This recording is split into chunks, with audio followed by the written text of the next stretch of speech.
You're listening to Big World Network.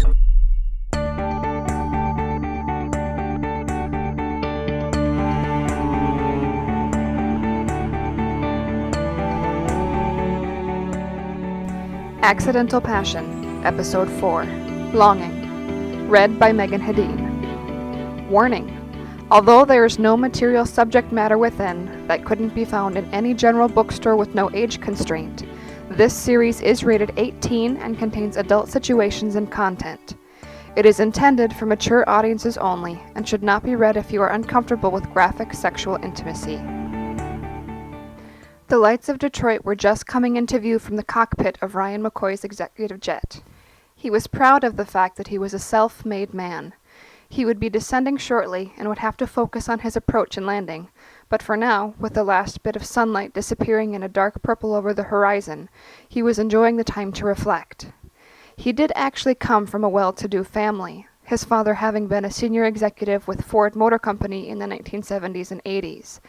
That only financially assured him a college education, but it was his talent, his abilities, that created the lifestyle he enjoyed. He graduated from Michigan State University with a degree in English literature, something his parents had their doubts about. But shortly after graduation, he had his first novel published. Since then, he had published 14 more, 3 of which had been made into full feature films. His friends joked that he was very much like the character Castle on the television show with the same name. He was a wealthy author with similar good looks and lifestyle, except for his red hair, of course. And just like the character, Ryan was looking for lasting love in his life. Only while Castle had a love he longed for, Ryan didn't have anyone.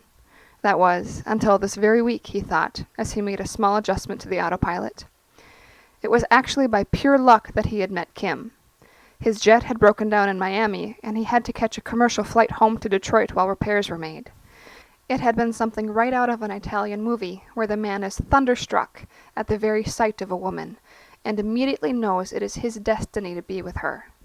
The same thing had happened with him. Kim had been stunning, and something had snapped in his brain when he saw her make her way down the jet's aisle. He had silently wished she would be seated next to him, and when she stopped, his feeling of karma had been validated. His lack of finding a relationship in his life that was meaningful actually had to do with his money and fame. He could easily get dates, but he had never felt any of the women in his life were there because of the man he was, but rather because of his wealth and lifestyle as a best-selling author. The chance meeting with Kim, who didn't recognize him, gave him an opportunity to meet someone as himself. She had obviously been very tired and stressed, and he had a feeling that she desperately needed affection, a small connection that evening. When he had gently stroked her leg with his finger, it was only meant to be a subtle, compassionate connection. But somehow he was unable to stop, as if another force was driving him. He had felt an intimate bond forming, only shared by them, under the blanket. The entire experience had been amazing, and unlike anything he had ever experienced. It certainly wasn't in his character to be so bold, and he sensed it wasn't in hers either, adding even more to his feeling that it was unique and special for both of them.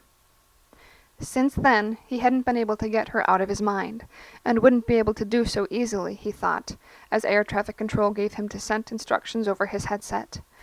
As he made adjustments for the descent, he again felt the deep regret that he hadn't gotten more than her first name. Now he only had hope, a hope he desperately hung on to, that she would contact him from the information on the business card he had put in her hand as they deplaned. After landing and taxiing the jet to his private hangar and shutting down the engines, Ryan climbed out into the still night air to secure the jet. As he did so, his thoughts were on the task at hand of getting the tug to push the aircraft inside, tail first. His cell phone rang just as he was about to hook the tug up to the nose gear. He stopped, stood up, and pulled it out of his jeans pocket. The caller ID said unknown. He answered. There was no response.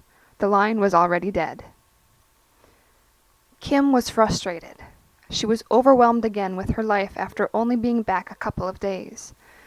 Tonight, the boys had needed to be picked up from soccer practice, and Kevin had insisted that they host a dinner for a fellow dentist friend of his and his wife. Now she was exhausted as she stripped down to just her panties, too tired to even put her clothes in the hamper. Dropping them to the floor, she pulled a t-shirt out of a drawer and pulled it over her head.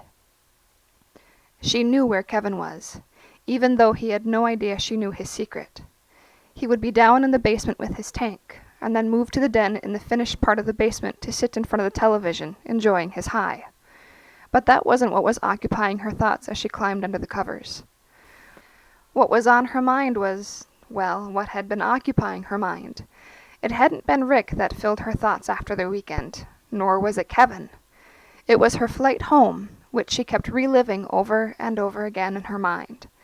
She knew she had to let go of it, but it raised her heart rate every time it came back to her thoughts, and she would feel flushed and alive again. She reached in the drawer of her end table and lifted up a small book concealing the business card. She read it again, something she had done every night since she had gotten home. Ryan McCoy, and a phone number. That was it. She had thought about calling it so many times, but knew the entire episode had been absurd and wrong. It scared her what she felt like she was becoming. An affair, and then the encounter on the jet. What was wrong with her? But yet there was something with Ryan she couldn't even put into words. A feeling. But tonight, on pure impulse, she grabbed her cell phone off the top of the end table and entered in the numbers without even thinking, because she knew if she did, she wouldn't be able to go through with it. But she also knew she needed to do this in order to get past it and let it go from her thoughts. It rang, and just as she heard a confident hello, she pushed the cancel button on her phone. What was she doing? She set the phone down and lay back in the bed. This man, this encounter was driving all her thoughts, all her feelings, creeping into her everyday life at all times of the day.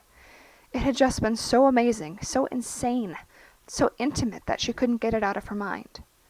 After turning off the light on the end table, she began to relive the flight again in her thoughts, sliding her hand down under the covers and into the front of her panties, as she had every night since. It didn't take long, with thoughts and memories of holding perfectly still in the seat, pretending to sleep while his fingers touched her, before she began to quicken the pace. As she did so, she imagined her own fingers were his, and she was back on the jet. As the moment came, with her eyes closed, she arched her back as the first wave of pleasure moved through her entire body, letting a moan escape, something she hadn't been able to do on the flight. After, she knew she wouldn't soon be able to let thoughts of the encounter go. She again began to think about it as she rolled over and drifted off to sleep, alone in the bed.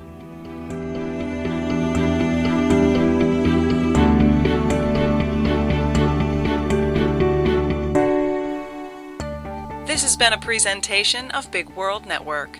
Visit us on BigWorldNetwork.com for more free weekly series, or follow us on Facebook and Twitter. Thanks for listening.